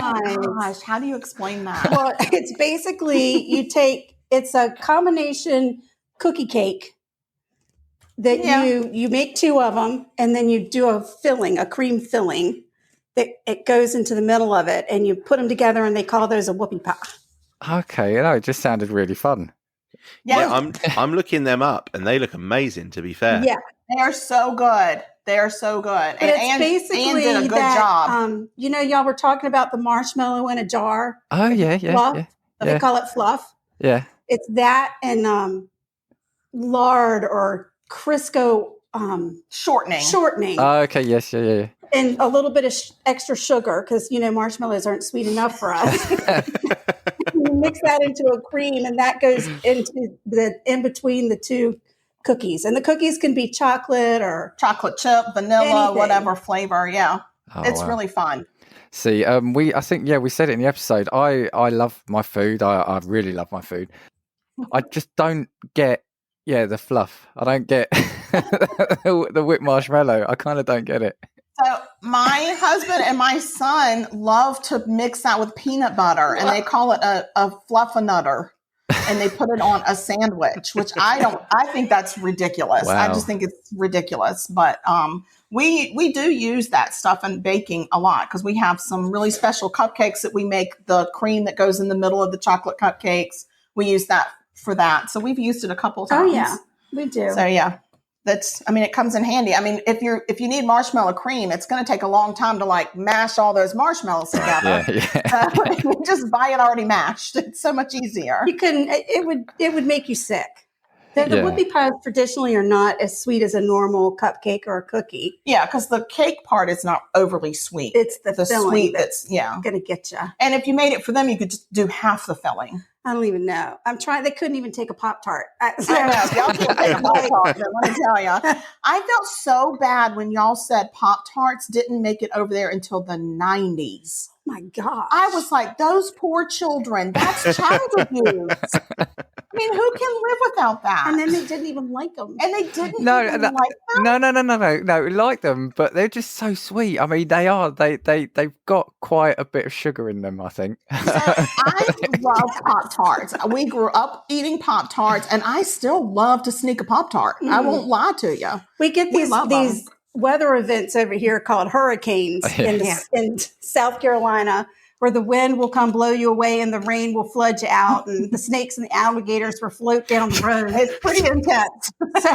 And they tell you it's doom and gloom. You're going to die. Everybody has to leave, but you stay anyway. Because there's nowhere to go. Where are you going to go? Yeah, what are you going to do? So that's when we get our comfort foods in. So all the foods from our childhood, like the Pop-Tarts and the Ho-Hos and so my family started this thing called a snack wagon. And it's actually a wagon that we all go to the grocery store and we fill it up. Everybody gets 2 to 3 choices of their favorite snack food, but you got to be willing to share it.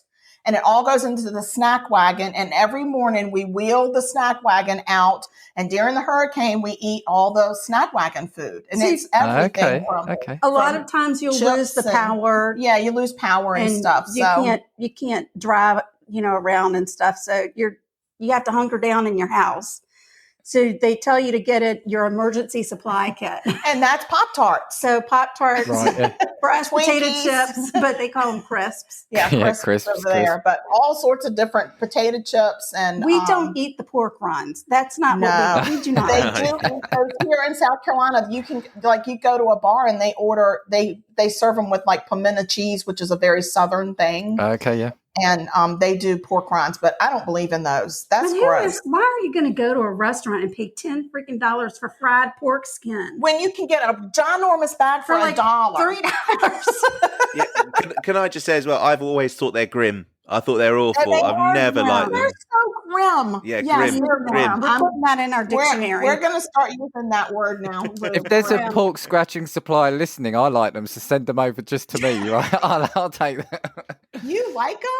Damn. No, I haven't had them probably for about 20 years. But I said in the podcast, that episode, they are the ones that you eat if you've had a couple of drinks. You wouldn't go out your way and have them, but if you're at a pub with a couple of pints, it's natural to order them and eat them. I don't think it's natural to order them, but I would eat it on a dare if I had enough booze in me. I would not. I'm not eating pork skin. If they give me money and dare me to do it, then I'm probably going to do it. Right, Lou, I've got a couple of pounds in my pocket. You've got some money, right? You heard it here, everyone. Why? I put new batteries I in have new yours. batteries. Anne has put new batteries in my mic. I was dying for a minute there, so I think I'm back. But Okay, yeah, no, I think you're fine. Don't worry. I know I have a big booming voice, so I should have been a town crier in my. I probably was in my past life, and that's why I don't have an inside voice. So We actually still have a town crier, I think, here, don't we? Yeah, in where you live, yeah. Yeah. I think so. Yeah, What? he walks around in like a big Where like. do you have that? Yeah. I'm pretty sure. Yeah, I think he does advertising more, or he was for a couple of the stores. Yeah, businesses near us. Yeah, he'd just walk around with like a gigantic bell in this huge like blue coat. Yay! Yeah. There's a sale on at this shop here, and you'd be like, yeah, all right, thanks. Didn't really need to hear that from you screaming down the road. Get out of here! How much do they get paid? Could I make a living doing that? Well, I haven't seen him since pandemic began, so I don't know if he's retired and the vacancy's available. Another job lost to the pandemic. Yeah, I mean, it's because no shops were open. He didn't have any sales to advertise. That's grim. That's quite grim. That is grim. So, what's your views?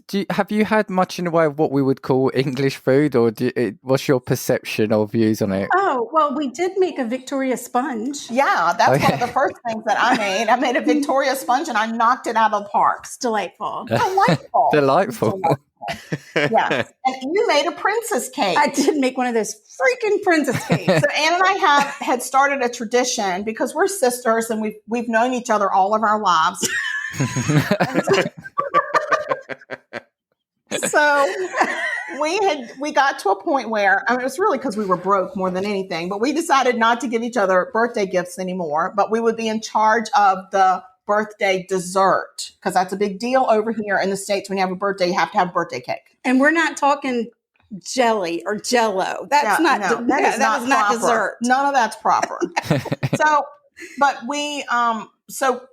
Anne had asked me for the Victoria sponge. When we started the podcast that year, she was like, "Oh, because her birthday's in January." And I had already made the Victoria sponge, so we knew it was successful. So I did it again for her birthday. It was very dainty and very delightful, not grim at all. And then for my birthday in March, I had watched the British baking show and I ordered a princess cake. There are like 47 steps to that cake. Oh my God. One of which is making your own raspberry jam. Raspberry jam, and then your marzipan. And then you have to color the marzipan. But I got to tell you, she knocked it out of the park. And you're welcome for me pushing you out of your comfort zone. I was making that cake, and I was going to prove to you. Yes, excuse me, please. So was that the Great British Bake Off you mentioned? Is that what? Yes, I love that show. That Bake Off is brilliant. I love that show. Must see TV. I'm highly attracted to Paul Hollywood. Those eyes. How could you not? Oh my God! I bet even y'all are attracted to him. You can't help it. I mean, that's an attractive man. It's funny how if you go back to the first series of that or season, if you go back to the first season of that, how different he's still the same, but yeah, you could tell he's read the press and believed his own hype as well. So he's kind of made himself a bit nicer as it's gone along. But every year it's like, he's just polishing up more and more. But on puddings, desserts, have you ever had the trifle that we mentioned? That Lou can't stand. We do make trifles. There are trifles here. They're not our favorites, but the difference is, I think Anne was telling me, y'all put what you call jelly in it, but it's really Jell-O for us. It's gelatin, not like the jelly that you put on toast. Yeah. So we put the Jell-O. Yeah, we put the jelly as well, the gelatin that you mix with water and let it set. Yeah. What you're saying is jam for us. Yeah. Oh, okay. Yeah. Okay. So we don't put the jelly crap in there. No, we don't. No. That's not a part of our trifle. No, I don't even think jam is. Is jam in there? No. It usually happens when you mess up a cake or you make a cake and it's too dry. Yeah. But you're not willing to throw it away and just call it. But we'll put pudding, which is custard, I guess. Yeah. So we'll do pudding, which is your custard, and we'll do like whipped cream. Right. Yeah. And you chop up the cake, and we don't put fruit in it though. No. That's some people do. Well, that's gross. And now a big thing is a cookie trifle. A cookie salad, which is a trifle, but it's got all cookies in it. It's all done with cookies, but I don't like anything called salad. We do. We like. I'm not really a salad girl, so We really like a sticky toffee pudding. Oh, Yes, amazing! yeah. Yeah, I elite made level that. dessert. Oh, Yeah. did you? I made that. I made a sticky toffee pudding cake Right. on the podcast and nailed it. Nailed it. Nailed it. Yeah, sticky So toffee pudding good. we like, but Yeah. it's hard for me, like with the other puddings that y'all have over there. When they describe it as a suet cake, Yeah, that it's gets very okay. us. hard for Yeah. me to Yeah. want to like that. Yeah, and then there's like blood pudding. What in the world are you doing with your blood So sausages? that to me is more like something that a serial killer would eat. Right. no. Like a Jeffrey No. Dahmer You're gonna kind of thing. go. You're gonna go to Hannibal Lecter's house. You're And going have to get blood blood sausages and blood. I don't Black think I want to pudding, say black to them blood. now, Lou. Because, you wouldn't have heard this yet because the episode with Brendan airs tomorrow, but we discussed this and I said we I did, like yeah. blood pudding. I like that. Well, Yeah. first of all, we mentioned that we have a friend that's a psychic medium. Yeah, that's right. So are we. So are we. That's how we met her. Tom. We took that. We took a class on how to be psychic mediums, and that's how we met her. So, I think we're in your minds. it's very hit or miss. That it's obviously served with like a full English breakfast, and it's very hit or Why? miss because I feel like a full English breakfast. Do you know what a full English breakfast is? No. Yes, So, it's yeah. Oh, go ahead. Tell her. But it's a full English.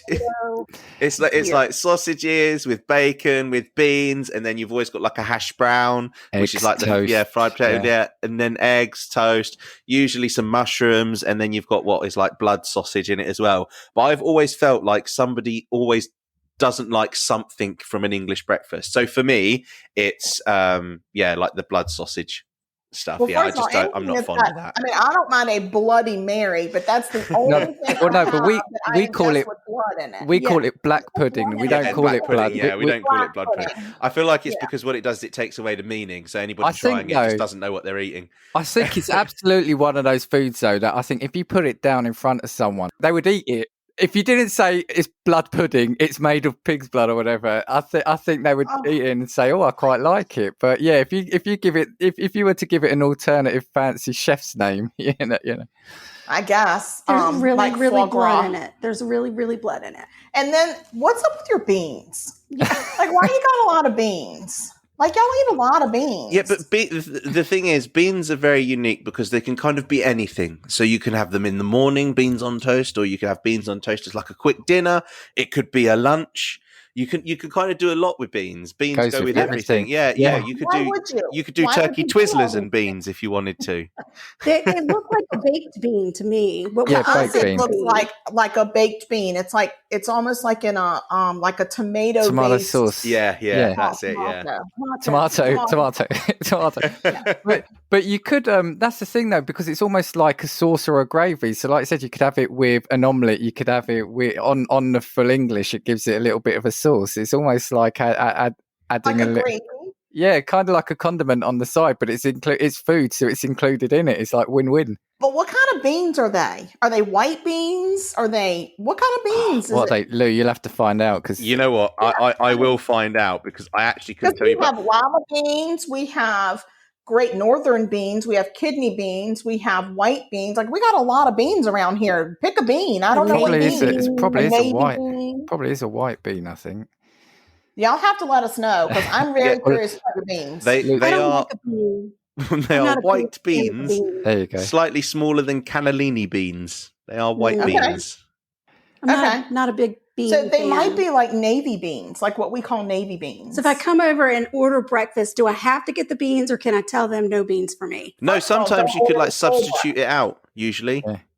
Okay. if you Okay. wanted like an extra sausage instead of the beans, they might do that. So I do. maybe So extra for instance, I'd always get rid of my black pudding for something else, and Oh, sometimes for I God's sake. substitute mushrooms as well because I'm not Can necessarily I say fond of if them. you Yeah. put blood pudding on my plate, I will die?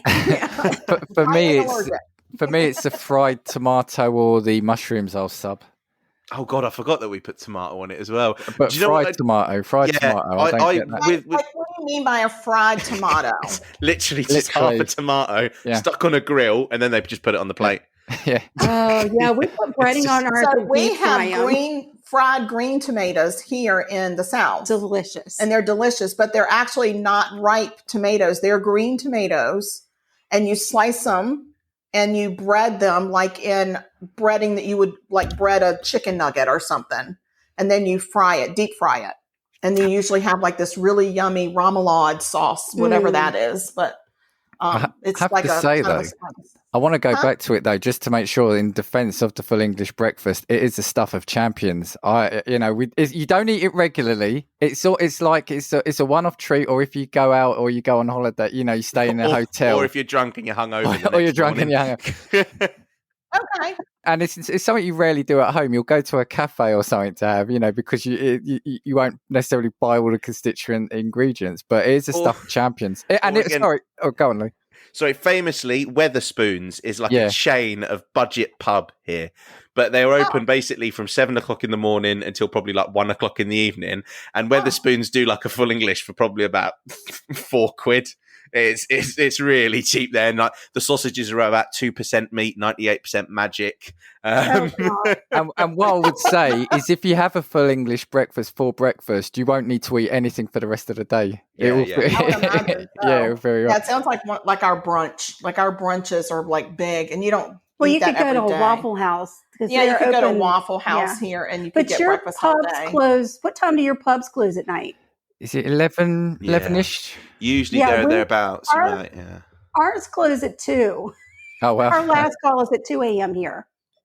Yeah, well, we got to get our drink on. Yeah, I feel like to do that, you'd probably need more so a club as opposed to a pub, because I think it depends where you are. Some I've been in are about 1 o'clock, but usually the pubs are like the starting point to move on to a club later on. Because you get like all of your cheap drinking done in a Wetherspoons. It's your pre-drink. Yeah, it's like your pre-drink. And then what you do, pre-gaming.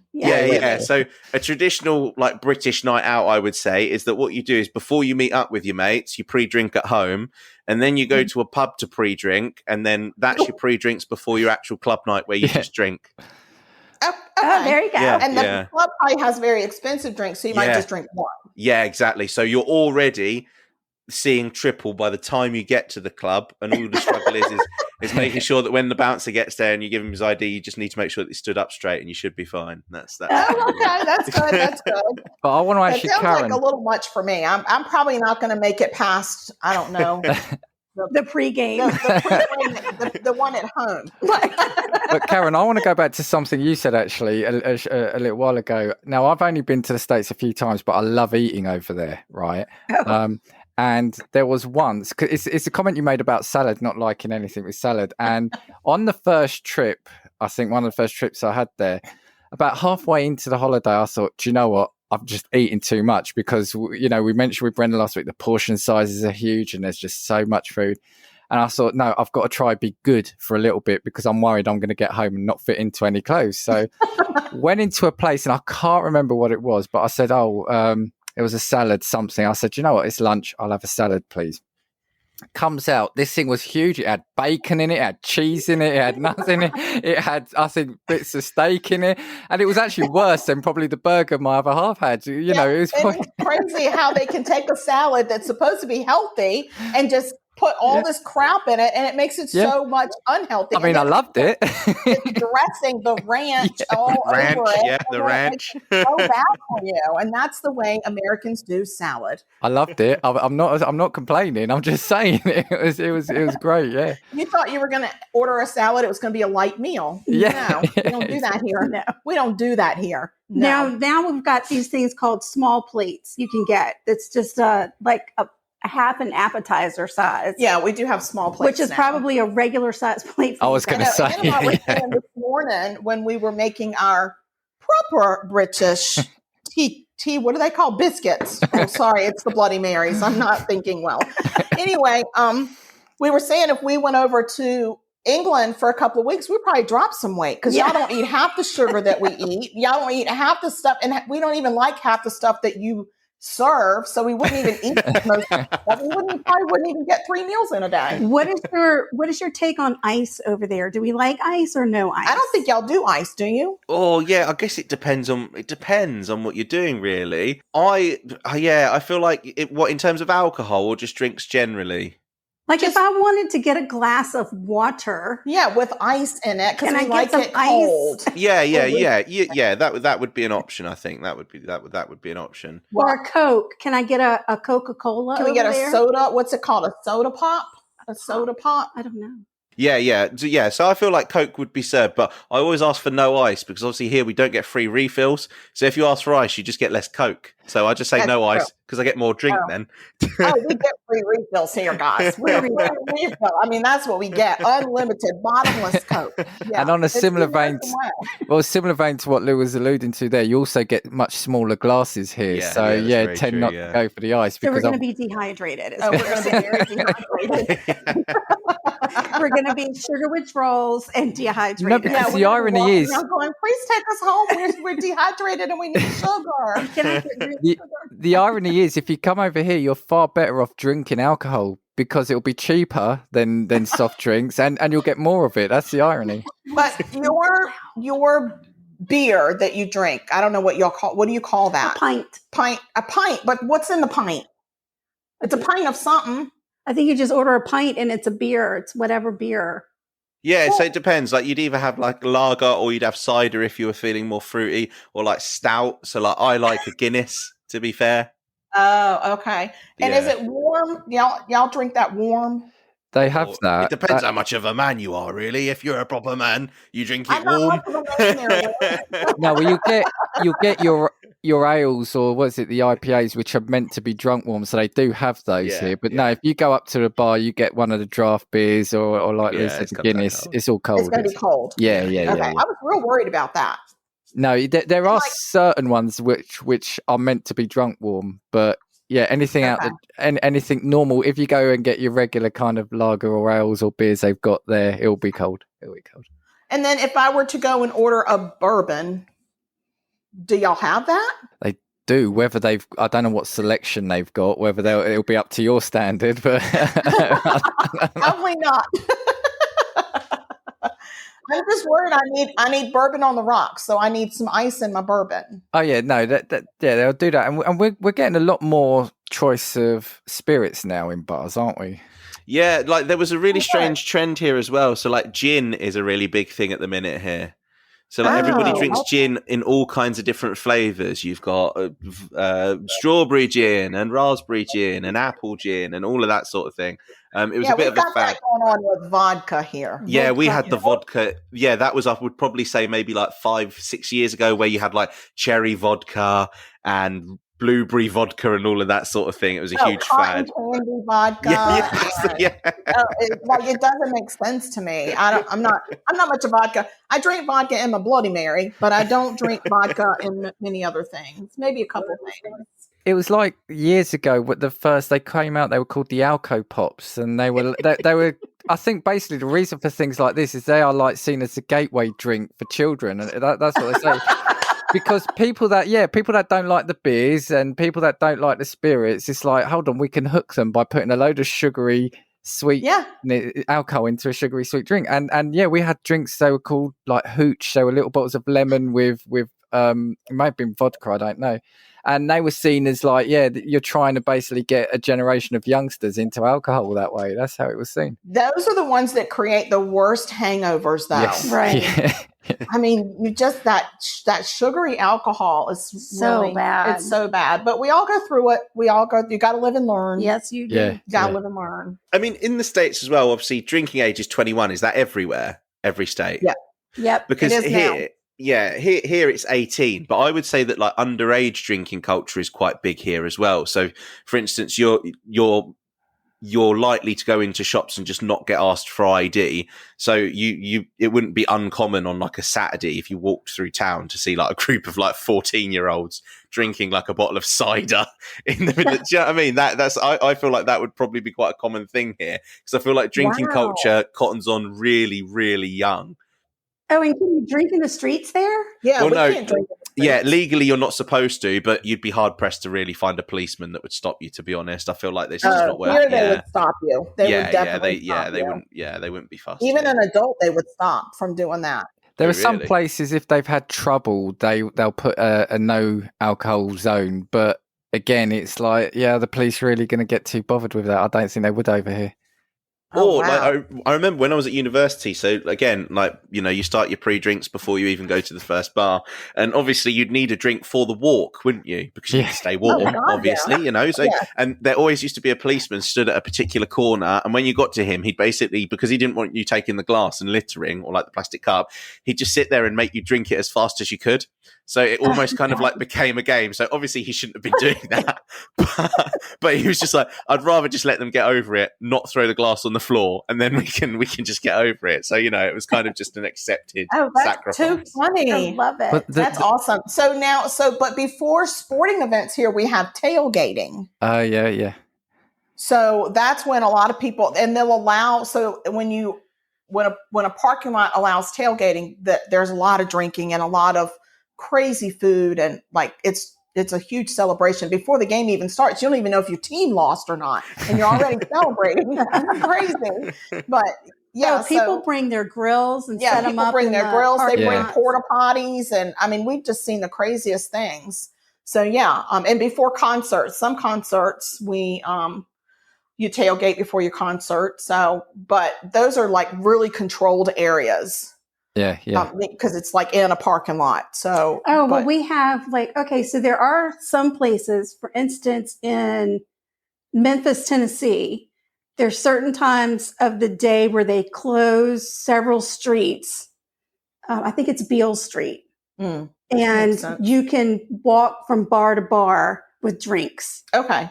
And I don't know if they do that in New Orleans or not, but there's certain times, like I know on starting Bourbon at a certain, Street, you can. It's like cocktail hour kind of thing. Yeah, that you can walk on Beale Street with open containers.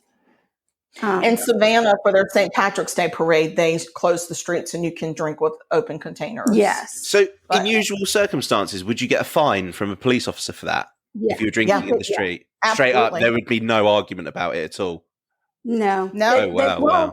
And if you they're going to write you a ticket, and then you have to show up for court, and then you can fight it in court, I guess. Sometimes though they'll let you off. They just make you pour it out. Yeah, it just depends. If you're not being a nuisance, they'll just make you pour it out. But if they make you pour it out and then 10 minutes later they catch you again, they're probably going to have a problem with it. Right. Okay. Or if you are like completely out of your mind drunk, like Anne gets all the time. What? and she's walking down the street and she's like lifting that shirt and just causing a ruckus. They're probably going to give her a ticket. You cheeky girl. Lou, and I learnt yesterday though that even in the States you can't cross state lines with alcohol, can you? Oh, really? You're not supposed to, but and we would never. No, of course not. Of course not. Let's just get that out there now. Yeah, we'll put that in the show notes. They've never done that. We've never done this.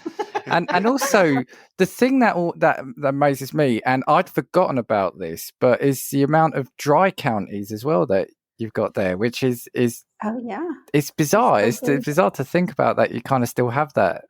Yeah. Especially in the Bible Belt. Yeah, in the South, in the Bible Belt, there's lots of dry counties, totally dry. Now, there are some counties that don't sell any alcohol on Sundays, but then there are some that are completely dry, like there's no alcohol at all. But you can go to the next county and buy your alcohol and take it home and drink it. So I guess they're in cahoots with the gas company, the petrol company, because you're spending gas money to go and buy it and then take it home. I don't know. I don't get it. I thought you were saying they were filling the gas trucks up with the alcohol, like the maple syrup people. That would be brilliant. That would be brilliant. We should start that. I'm not going to get involved in that. You're not? No. You're so chicken. I'm a law-abiding citizen. And that's where your problem is. Stop. Well, I think we should look at possibly starting to wrap this up now, actually. Because I could talk all night with you. I miss you guys already, and I just got to know you. I just want to say as well, actually, if you want just an idea of like how heavily ingrained, I would say that drinking is just really ingrained into British culture. I think it's just very standard. If you just get that feeling, I get that feeling. if you have a Google, alcohol doesn't have an impact on you. Yeah, y'all probably could drink us under the table. I'm sure of it. Yeah, that's because everybody here's been doing it since about 14.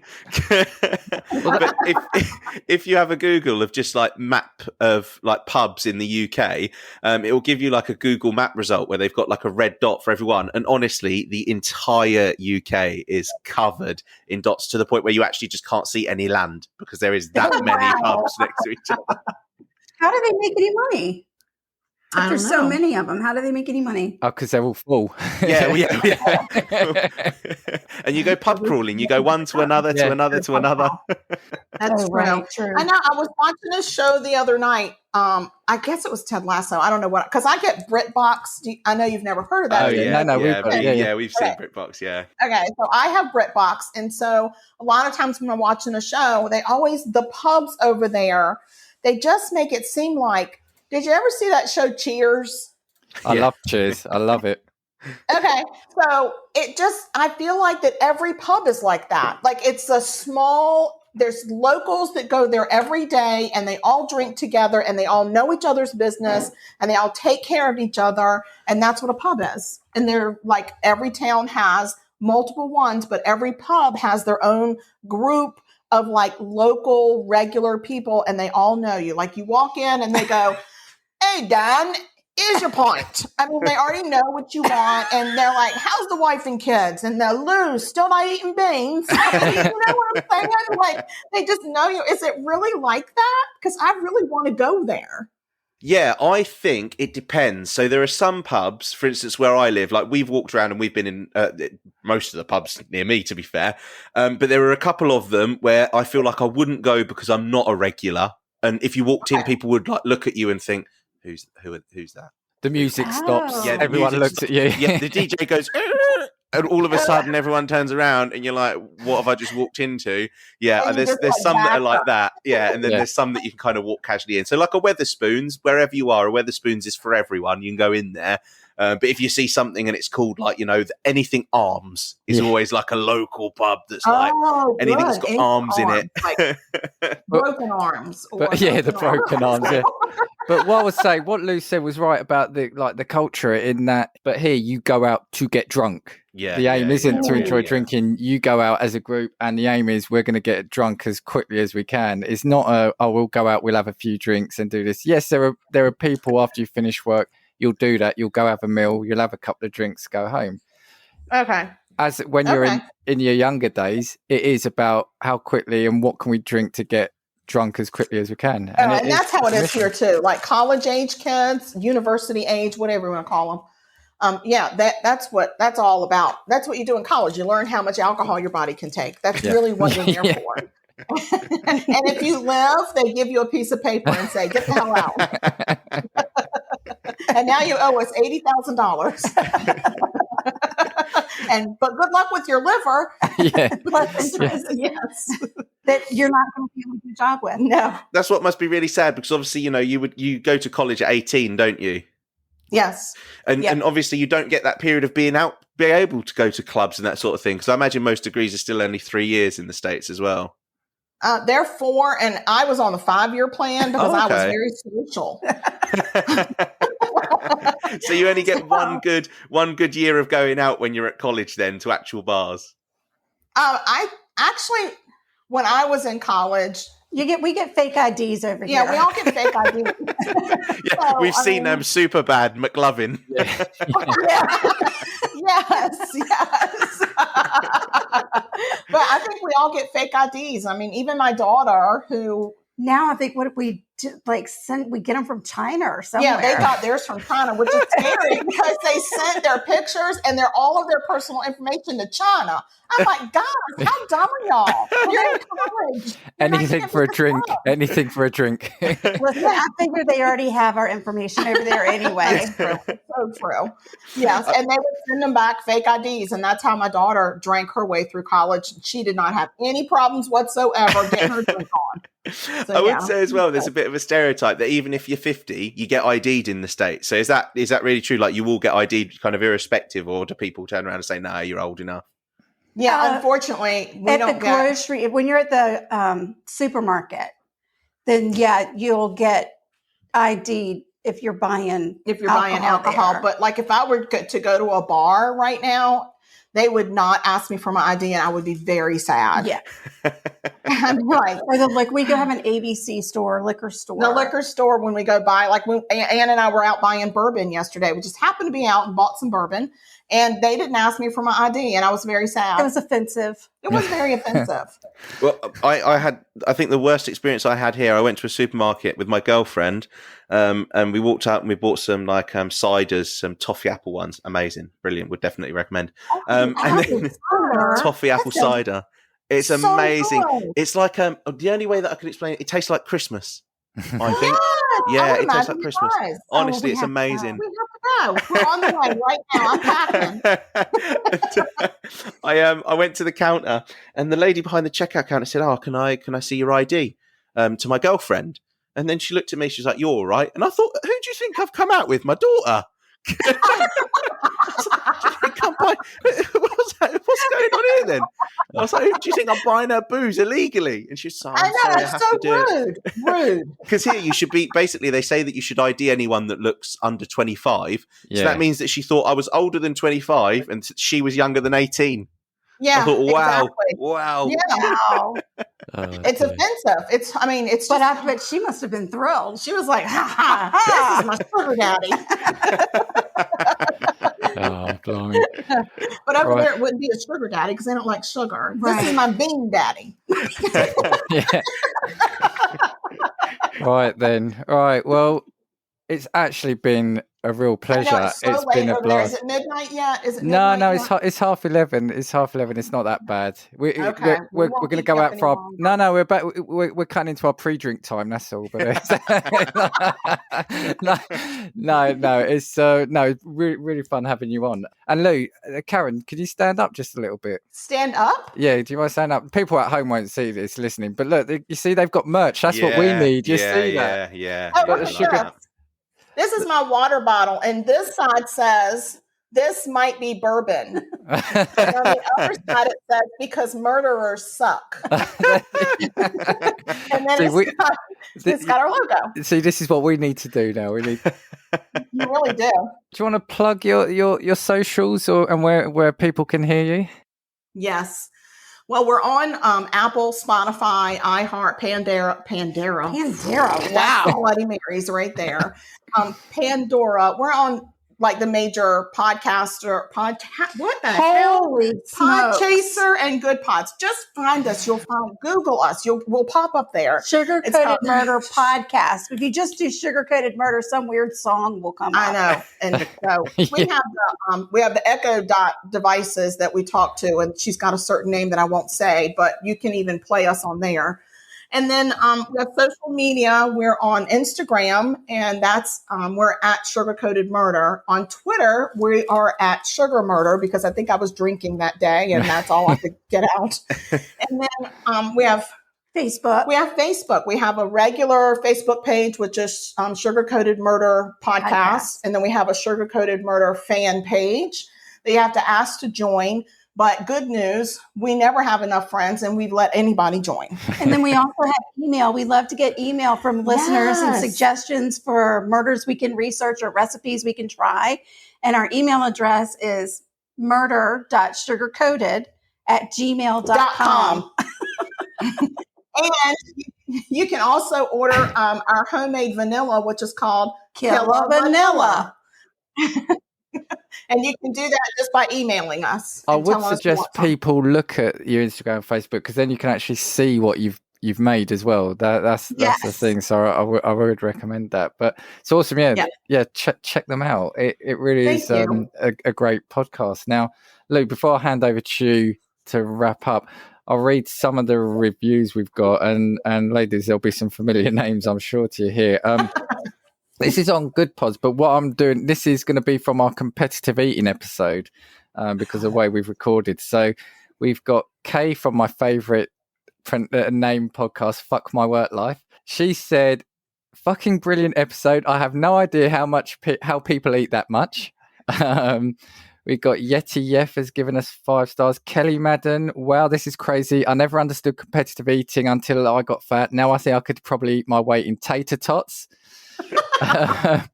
Josh from Super Familiar with the Wilsons, 5 stars. Decaying with the Boys, 5. Chat Tsunami, Josh. Antonio from the Cultworthy, he says, now I want a hot dog. The Red Dove have given us 5. Shane from Shane and I. Jack Culbertson and Uncredible Cornelius, who I think we must have mentioned this. He's just posted 5 stars plus 275 oysters plus steak and coffee. So that must have been one of the challenges. So thanks to all those who've left that. So yeah, Lou. We've still not had anyone say that we're shit yet. Yeah, so because you're not. Oh, bless you.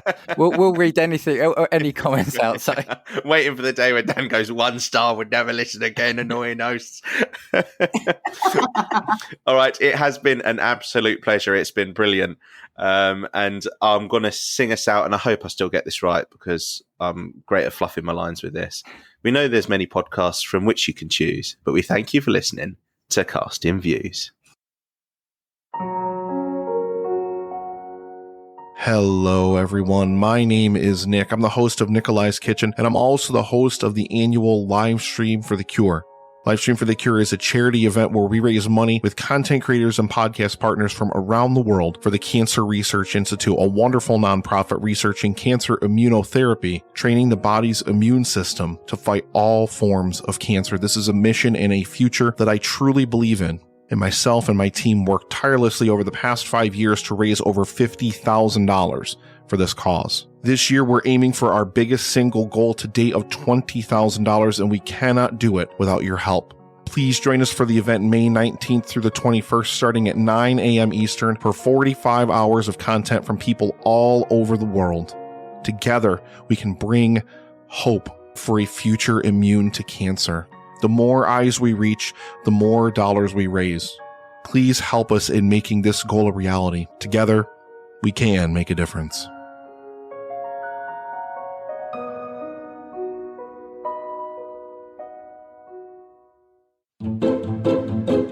This has been Sugar Coated Murder Podcast, a deliciously entertaining true crime podcast.